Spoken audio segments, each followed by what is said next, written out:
Dr. Kemi for Kemi Talks Media. It's Saturday, the 23rd of August, 2025. Let's talk about this headline that Instablog Niger carried this morning. It is distorting news. I've told you about fake news. I've told you about underreported news. I've told you about suppressed news. I've told you about distorted news. There are different kinds of news, and this one is literally distorted. The headline is not so much of a clickbait because of how Instablog is designed. You just go right and read the story. U.S. halts work visas for Nigerian truck drivers, cites threats to American jobs and safety. There is a truth in this headline, but it's also very, very distorted. The U.S. did not halt work visas for Nigerian truck drivers. The U.S. halted work visas for all foreign truck drivers. They did not mention a country. These are the kinds of stuff I used to teach at 2222 Media Institute when I had my school during my days in journalism. I'm now retired, but I'm putting some of these PR things up because I'm a public relations specialist and also a media consultant as well. However, this gives an impression of the U.S. and creates a conversation, and people start to write the wrong things on the comments on Instablog while the embassy is reading. And the U.S. Embassy is reading comments on social media now. I told you this in 2024. I told you as early as 2023 that they're going to start using your social media profile to determine your visa eligibility. 2 years later, it's happened. So this kind of creation of content is not good, Instablog. Because I'm reading in the Nigerian, blog, like people just abusing the U.S. and all that stuff. But the real story is what you should look at. This was what the Americans posted on the 21st. Marco Rubio, is the Secretary of State. Secretary Rubio wrote, effective immediately, we are pausing. They didn't say they were canceling. Pause means we're stopping temporarily.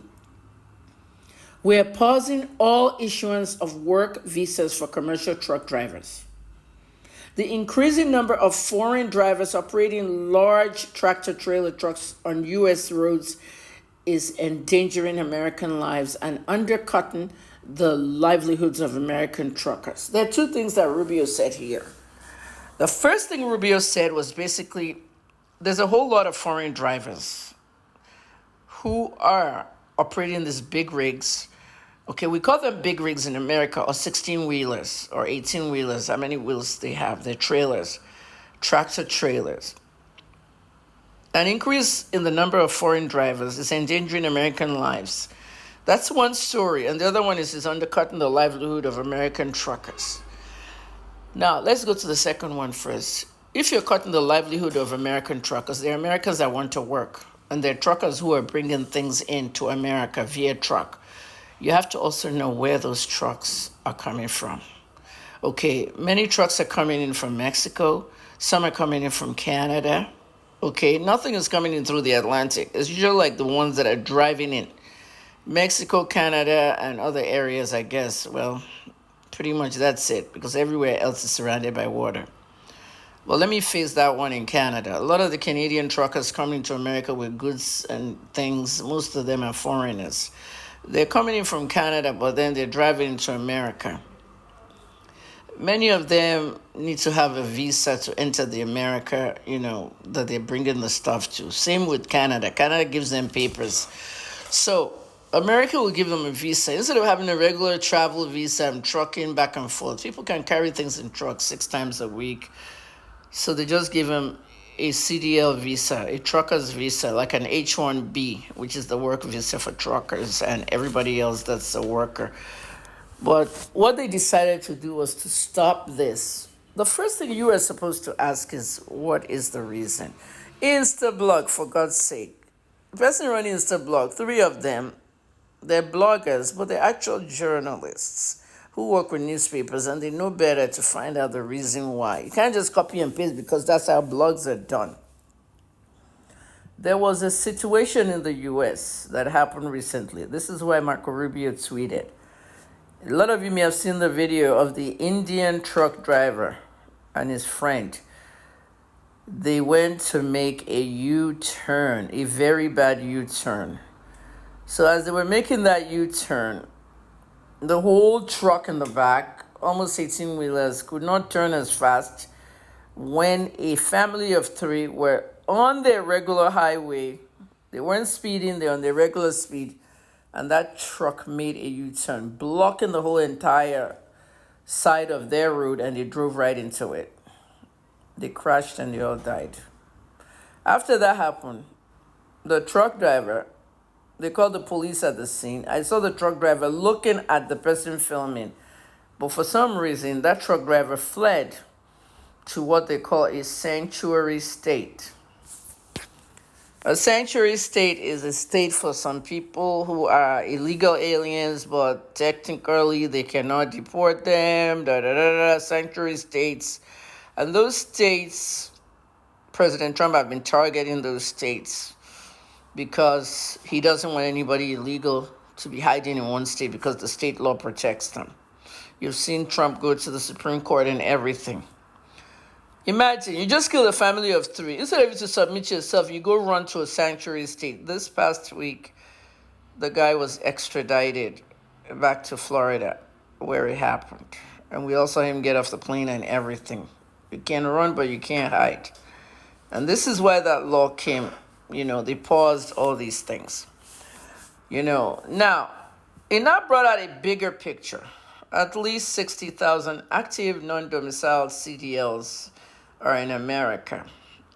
Anywhere you see yellow, okay, it means dark yellow. It kind of means that fewer than 5,000 NCDLs are likely in force. Blue states does not issue NCDL. Any state that's blue there will not give a commercial driver's license, which is the ones truckers use. They will not give it to a trucker in those states. Okay? They don't want foreigners driving their trucks. A lot of it is not about being foreign. A lot of it is really about giving the Americans the jobs.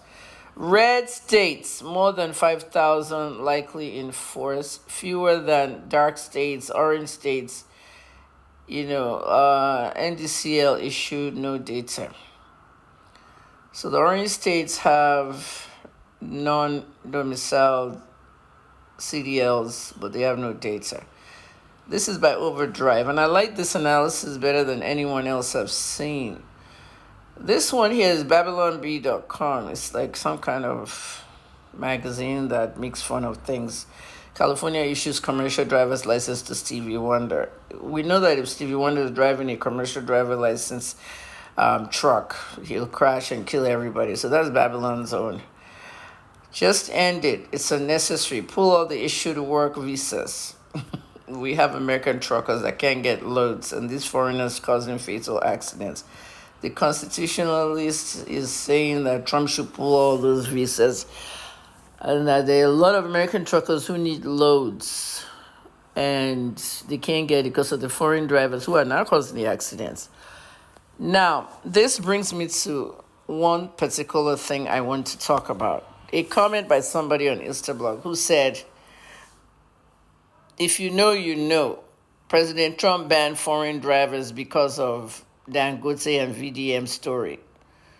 Only the wise ones will know. I answered the guy back and I said, no, you're not one of the wise ones. Okay, it has nothing to do with Dangote and VDM. That is what they call coincidental news. While this happened in America, FINA Zone started in Nigeria, and VDM asked people to protest, and he went to stand in front of Dangote talks in Auchi. And at the end of the day, I told him, go to FRSC, do it the right way. VDM refused. He got Dangote's attention. Dangote responded, and now they're going to start training the ones that are not even licensed. Imagine. So at the end of the day, VDM becomes a hero once again. So I'm proud of him, though. I'm proud of VDM that he actually did that, even though I wanted him to do it the right way. Nothing works the right way in Nigeria. So it's just a coincidental news thing. You cause accidents, you see what America's doing, they take your visa.